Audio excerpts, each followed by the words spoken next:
Another morning in Terra. I'm just going to ask a very simple question to people.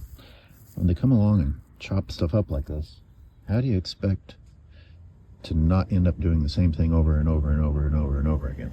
What's the actual strategy? What's the long game? There isn't one, unfortunately. One of my favorites is seeing the fire fuel that's been chopped up and left laying on top of wood chips. Because the wood chip strategy by itself is pretty stupid. Now you have the combination of two stupidities in one spot. And this is common. Here, like in many places, they try to make people feel better with recycled water signs. Well, you wouldn't have to use any water, recycled or not, if you would just use native plants instead of this stupid decision. Look at this. Here's the other thought. Who the hell thinks this looks nice? How do you possibly have as part of your strategy leaving it on the ground? Like, weeds look better.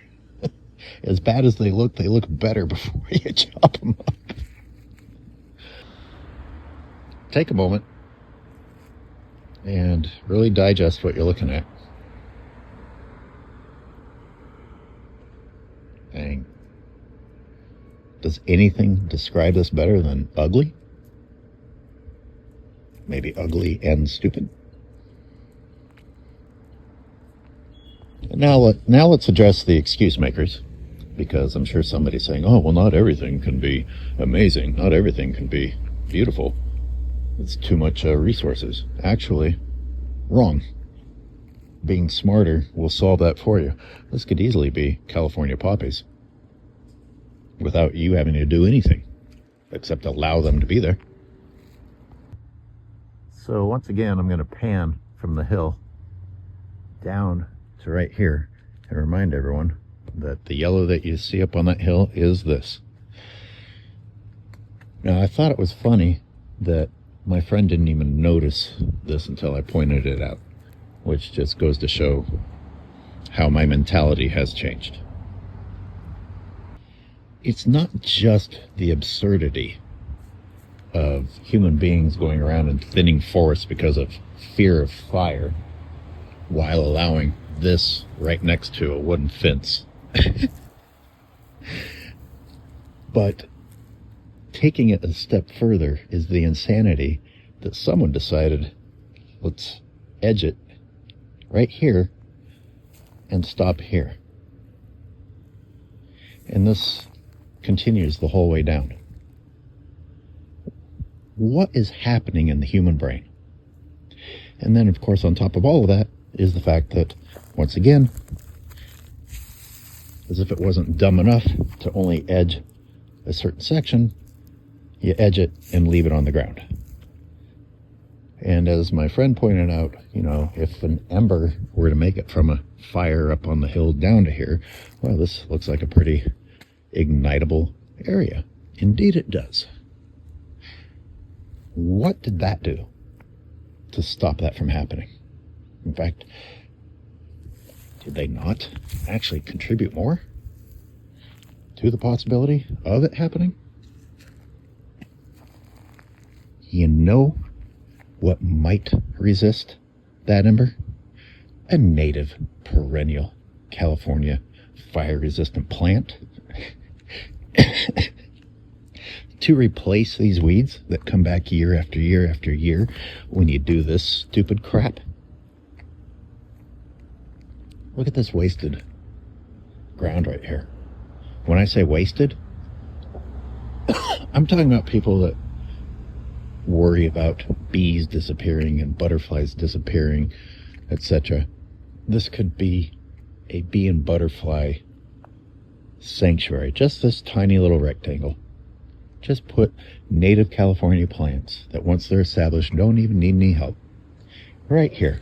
Put a slide next to it. Educate people. Tell them what it is. It would be pretty and it would be beneficial.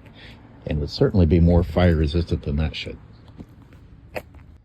Just continuing walking back here, the border between what humans thought was important enough to mow and not mow becomes even more obvious.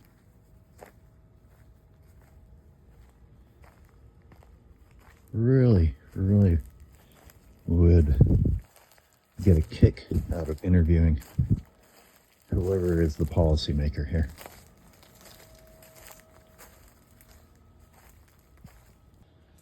Human priorities. Yes, you absolutely should pick up your dog poop, and maybe you could also pull some weeds as you go by. If everybody pulled a handful of weeds, roots and all, together, we could bring this to an end. Watch how easy it is. Boom. I mean, that took no effort. Here's a great example of how our dedication to death, because this is 95% death, despite the plants, still requires this sort of stupidity of a leaf blower.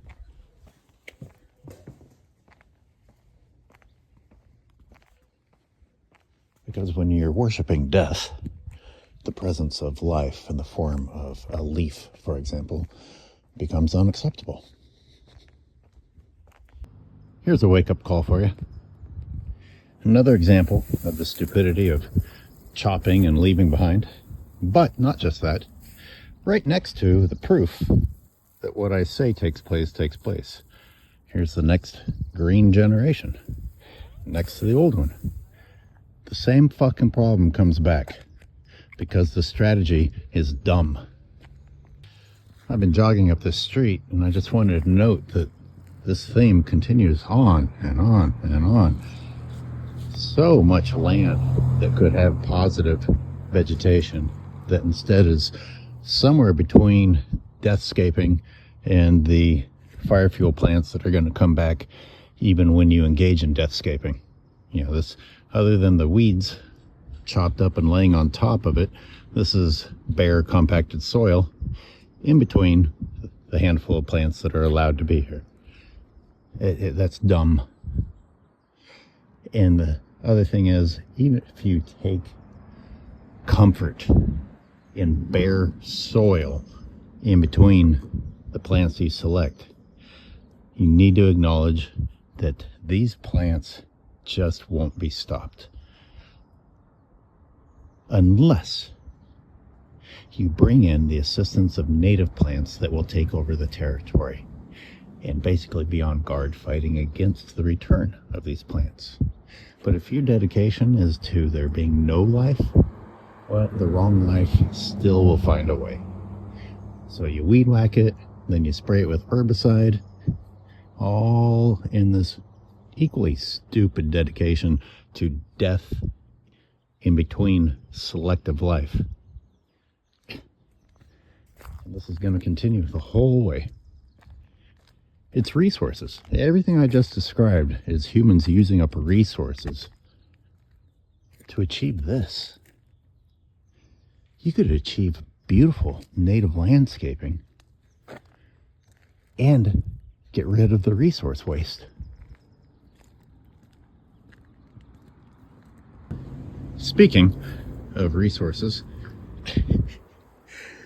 sometimes instead of bare soil, you achieve the bare soil and then put fire fuel on top of it. But it's human selected fire fuel, so we feel better about it. Oh, there it is. Just when I was going to say, at least I don't hear leaf blowers all the time here. Now I'm picking one up. Nevertheless, it's still light years better than Roseville. I am showing you a leaf blower blowing into the wind. Watch these blow right back into his face.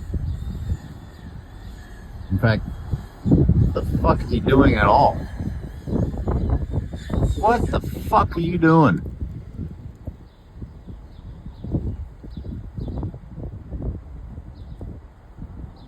What the fuck are you doing?